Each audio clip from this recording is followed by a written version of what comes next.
जय हिंद दोस्तों। आज की इस वीडियो में हम लोग कुछ क्वेश्चंस को डिटेल में समझेंगे, जानेंगे। आपके मन में कोई क्वेश्चन है इस तरह से तो पूछिएगा, मैं उस पर वीडियो बना करके लेके जाऊंगा। आज का क्वेश्चन है कि इलेक्ट्रोलाइट कैसे तैयार करते हैं। इलेक्ट्रोलाइट जो होता है उसका उपयोग हम, जो बैटरी होती है हमारी, जो लेड एसिड बैटरी होती है जिसको हम द्वितीयक सेल बोलते हैं, द्वितीयक सेल, ठीक है, या इसको सेकेंडरी सेल बोलते हैं।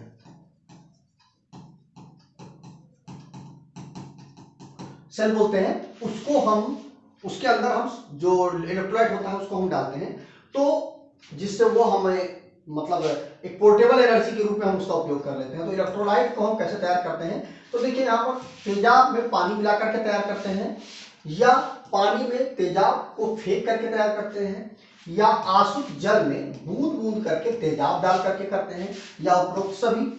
तो देखिए इसका आंसर होगा कि आसुत जल में बूंद बूंद करके तेजाब जब हम डालते हैं तो हमारा इलेक्ट्रोलाइट तैयार हो जाता है। अब होता क्या है कि जो हमारी बैटरी होती है ना, उसमें सबसे पहले हम आसुत जल को डाल देते हैं, ठीक है।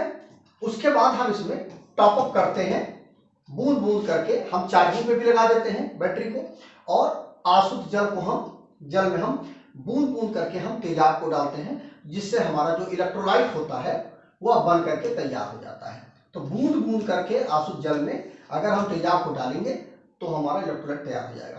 तो ये रहा पहले क्वेश्चन का आंसर। अगला क्वेश्चन है कि अगला क्वेश्चन है कि ओवरहेड लाइन पर काम करते समय हमें क्या सावधानी बरतनी चाहिए। बहुत बार आपने देखा होगा कि ओवरहेड लाइन पर जो लोग काम करते हैं तो उनके साथ अक्सर दुर्घटनाएं हो जाती हैं, क्योंकि जब ओवरहेड लाइन पर, जैसे ये ओवरहेड लाइन है, अब इस ओवरहेड लाइन पर जब लोग काम करते हैं तो वहां पर सबसे बड़ी लोगों के अंदर गलती क्या हो जाती है कि वो लोग जब काम करने के लिए लाइन में जब इस पोल पे चढ़ते हैं तो क्या करते हैं कि शटडाउन ले लेते हैं। तो शटडाउन लेने के दौरान फिर भी उनके साथ घटनाएं हो जाती हैं। तो इसमें देखिए ऑप्शन है कि दस्ताने का प्रयोग करना चाहिए, उस पर एक सहायक के साथ में काम करें, या लोहे की चैन से तारों को शॉर्ट कर दें, या उपरोक्त सभी।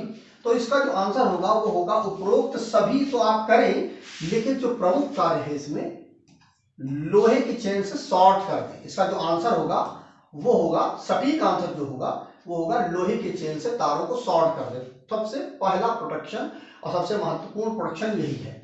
अब इसमें होगा क्या, देखिए जब व्यक्ति चढ़ता है ऊपर तो उसे शटडाउन तो ले लिया, शटडाउन लेने के बाद मान लीजिए गलती से किसी व्यक्ति ने आकर के जो ब्रेकर है उसको ऑन कर दिया, तो क्या होगा, सप्लाई आ गई है। मान लीजिए इस दिशा में सप्लाई आ रही है, ठीक। अब आप यहां पर चढ़ करके काम कर रहे हैं, ठीक, यहां पर आप चढ़ करके काम कर रहे हैं।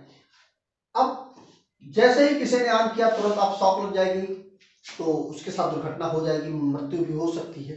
अब यहां पर यदि आपने लोहे की चेन से तारों को शॉर्ट कर दिया तो होगा क्या, देखिए आपको एक लोहे की चेन लेनी है, ठीक है। इस तरह से लोहे की जो चेन होती है उसको लेना है, और आपको इन तीनों तारों का इस तरह से डाल देना है। तीनों तारों को आपको शॉर्ट कर देना है। इस तरह से करना है कि तीनों तारों पर ये लोहे की चेन टच हो और अच्छे से टच हो, या हो सके आप तो इनको इस तरह से शॉर्ट करें, इस तरह से चेन को इस तरह से शॉर्ट करें ताकि पूरी लिपटी हुई चेन हो, और उसके बाद इसका एक सिरा ला करके इसके साथ अर्थ के साथ जोड़ दें, ठीक है। अब क्या करें, आप इसको अर्थ के साथ इस तरह से आप अगर जोड़ देंगे तो क्या हो जाएगा, इसको ला करके अर्थ के साथ यदि आप जोड़ देते हैं तो उससे आपको फायदा क्या मिलेगा। देखिए होगा क्या कि जब मान लीजिए ये लाइन आ रही है, किसी ने, अब आपने शटडाउन ले लिया, किसी ने मान लीजिए गलती से उसने ऑन कर दिया, तो क्या होगा कि लाइन तो तुरंत आएगी। अब लाइन जब आएगी तो यहां पर क्या किया आपने, अब मान लीजिए ये आर है, ये वाई है और ये बी है, ये तीनों फेस है। ये तीनों फेस एक दूसरे के साथ शॉर्ट हो जाएंगे, और जैसे ही शॉर्ट होंगे, अब आप मान लीजिए यहाँ पे काम कर रहे हैं, आगे काम कर रहे हैं, पीछे से सप्लाई आ रही है, तो क्या होगा, यहाँ पे एक ब्लास्ट होगा। ब्लास्ट होगा क्योंकि ये पहली बात तो तीनों फेस शॉर्ट है, और उसके साथ साथ आपने इसको ग्राउंड भी कर रखा है, अर्थ भी कर रखा है। तो क्या होगा, जो इलेक्ट्रिसिटी होगी भी वो सारी इलेक्ट्रिसिटी कहाँ चली जाएगी, पहली बात तो जमीन में चली जाएगी। यहाँ पर शॉर्ट तो होगा और सारी इलेक्ट्रिसिटी जमीन में भी चली जाएगी, आप तो उसके बाद में है, तो आप तक इलेक्ट्रिसिटी का जर्क पहुंच ही नहीं पाएगा, पहले ही सब कुछ हो जाएगा और जो ब्रेकर है वो ऑन ही नहीं होगा। तो इस तरह से सप्लाई ऑन नहीं होगी तो आप तक कोई भी दुर्घटना पहुंच ही नहीं पाएगी। तो आप सबसे पहली बात तो इस चीज को ध्यान रखें कि तीनों फेसों को प्रॉपर तरीके से एक जंजीर से शॉर्ट कर दें, उसको अर्थ कर दें और यही तरीका सबसे बेस्ट तरीका होगा। तो ओवरहेड लाइन पर काम करते समय हमें क्या करना चाहिए, लोहे की चेन से तारों को शॉर्ट कर देना चाहिए।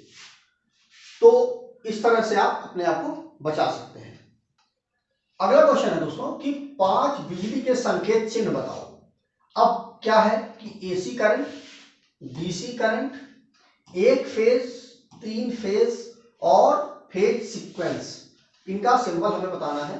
तो देखिए एसी करंट का जो सिंबल होता है वो इस तरह से होता है, ठीक है, साइनोसॉइडल फॉर्म होता है, इस तरह से हमारा एसी का सिंबल होता है। आप समझ लीजिए कि जो एसी होती है वो किस तरह से होती है, इस तरह से हमारी एसी सप्लाई होती है। बस इसी चीज को, यह जो चीज है ना, इसी को ले लिया गया है यहां पर, ये एसी का सिंबल हमारा हो गया, ठीक है। इसके बाद जो डीसी होती है, डीसी का जो सिंबल है, 2 प्रकार से इसका सिंबल बनाया जाता है। इसका एक सिंबल तो इस तरह से बनाते हैं, ठीक है, और एक सिंबल इस तरह से बनाते हैं, ठीक है, इस तरह से सिंबल बनाते हैं। ये हो गया डीसी का सिंबल, क्योंकि जो डीसी सप्लाई होती है उसका जो सिंबल होता है वो इस तरह से होता है, इस तरह से, वो पॉजिटिव में ही चलती है। एसी जो होती है वो पॉजिटिव और नेगेटिव दोनों में चलती है, लेकिन एसी सप्लाई जो होती है वो केवल और केवल पॉजिटिव में चलती है। इसमें क्या होता है, फ्रीक्वेंसी होती है, क्योंकि वो नेगेटिव में भी चलती है तो उसको एक फ्रीक्वेंसी बोला है। आगे अगर आप पूछना चाहेंगे कि फ्रीक्वेंसी होती क्या चीज है, मैं उस पर एक सेपरेट वीडियो बना दूंगा। फिलहाल अभी जानिए कि इसको हम फ्रीक्वेंसी बोलते हैं, ठीक है। डीसी में फ्रीक्वेंसी हमारी नहीं होती है, वो पॉजिटिव में चलती है, इसीलिए इसको हम इस तरह से बताते हैं कि ये हमारी डीसी सप्लाई का सिंबल हो गया। इसके बाद जो एक फेज सप्लाई है उसका जो सिंबल होता है वो 1 और 5 बना दीजिए आप, ठीक है, 1 और 5, ये हमारा सिंगल फेज का, एक फेज का सिंबल हो गया। 3 फेज का जो सिंबल हो गया वो हो गया 3 5, 3 फेज का ये सिंबल हो गया। इसके बाद फेज सीक्वेंस, फेज सीक्वेंस का मतलब समझ लीजिए कि जो फेज सप्लाई होती है वह 3 फेज होते हैं हमारे पास, कौन कौन से, आर, वाई, बी, और यही हमारा फेज सीक्वेंस होता है। आप इसकी जगह पर बी आर वाई नहीं लिख सकते हैं, ये फेज सीक्वेंस नहीं होता है, या वाई आर बी, ये भी फेज सीक्वेंस नहीं होता है। फेज सीक्वेंस जो हमारा होता है वह होता है आर वाई बी, तो ये फेज सीक्वेंस का सिंबल होता है, आप इसको दिमाग में बैठा लें। तो एसी सप्लाई का सिंबल होता है वो ये होता है हमारा, इस तरह से उसका जो साइकिल होता है उसी को यहाँ पर रख लिया जाता है। तो एसी सप्लाई का सिंबल, डीसी का सिंबल, सिंगल फेज का, 3 फेज का और फेज सीक्वेंस का, ये रहा सिंबल। अगला क्वेश्चन है कि अर्थिंग तार का रंग क्या होता है। तो देखिए अर्थिंग तार का जो रंग होता है वो लाल होता है या काला होता है, नीला होता है या हरा होता है।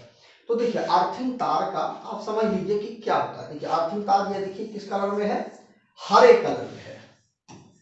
क्यों है हरा कलर, क्योंकि जो हमारी पृथ्वी है उसका रंग क्या है, हरा है, इसीलिए अर्थिंग तार का भी कलर रंग हरा होता है, रंग जो होता है वो हरा होता है। क्यों, क्योंकि जो अर्थिंग की जाती है वो कहाँ पे की जाती है, अर्थिंग जमीन में की जाती है, क्योंकि जमीन पे हरी हरी घासें हैं, हरे हरे पेड़ हैं, मतलब पूरी जो पृथ्वी है वो हमारी ग्रीन है, हरे कलर की है, इसीलिए इसके रंग को भी हमने हरा ही माना है, स्वीकार किया है कि पृथ्वी जो हमारा अर्थिंग का जो तार होता है उसका रंग जो है हमारा वो हरा होता है। तो कहीं पर भी जैसे मान लीजिए ऐसा नहीं है कि देखिए फेस का जो होता है वो रेड कलर का होता है, या मान लीजिए येलो कलर का भी फेस ले लेते हैं हम, ब्लू कलर का भी फेस हम कंसीडर करते हैं, तो आर वाई बी ये तीनों होते हैं, और जो हमारा न्यूट्रल होता है वह ब्लैक कलर में होता है, ठीक है, ये हम मानते हैं। और जो हमारा अर्थिंग का जो होता है वो ग्रीन कलर में होता है।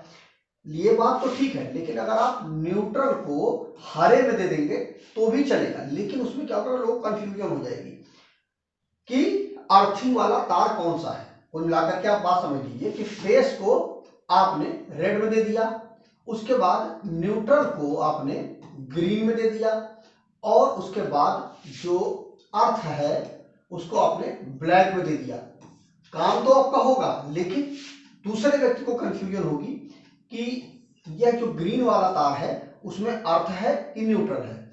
तो आप सिंपल करिए क्या, जो आर है, जो रेड है, उसमें आप फेज दे दीजिए, न्यूट्रल को जो है वो ब्लैक वाले को न्यूट्रल में उपयोग कर लीजिए, और जो अर्थिंग है उसको आप ग्रीन में उपयोग करिए। ठीक है, तो किसी भी व्यक्ति को कंफ्यूजन नहीं होगी, और ग्रीन का मतलब वो अर्थिंग ही समझेगा। तो इस तरह से आप समझ जाओगे कि हरा तार जो होता है उसी को हम अर्थिंग तार के रूप में भी उपयोग करते हैं। अगला क्वेश्चन है कि किस स्विच के द्वारा एक लैंप को 3 जगह से नियंत्रित कर सकते हैं। तो देखिए, जो लैंप होता है उसको हम 3 जगह से नियंत्रित करने के लिए एक जो वन वे स्विच होता है, इस तरह से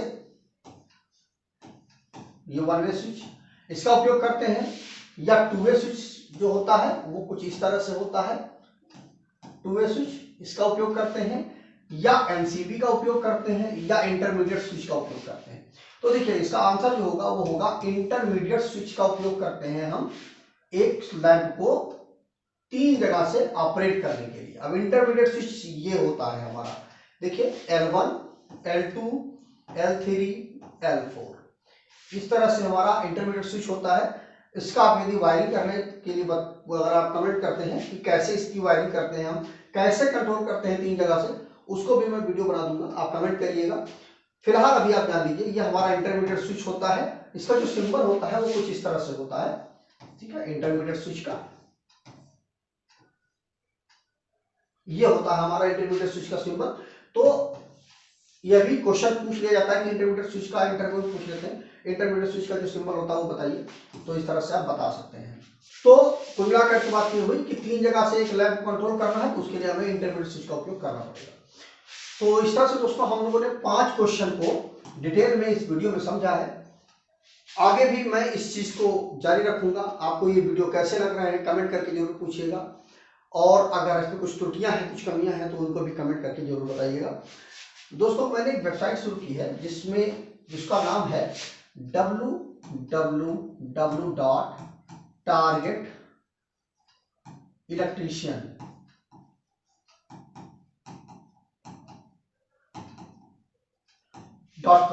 यहाँ पर जाकर के आप इलेक्ट्रिकल से संबंधित ढेरों नॉलेज ले सकते हैं। बहुत सी चीजें आपको पढ़ने के लिए मिलेंगी जो आपके लिए नई होंगी, हो सकता है, और अगर आप कुछ जानते भी होंगे तो उसमें भी आपको कुछ और भी नॉलेज मिलेगा वहाँ, यहाँ पर जाकर के यदि आप पढ़ते हैं तो आज वीडियो बस इतना ही। जय हिंद दोस्तों।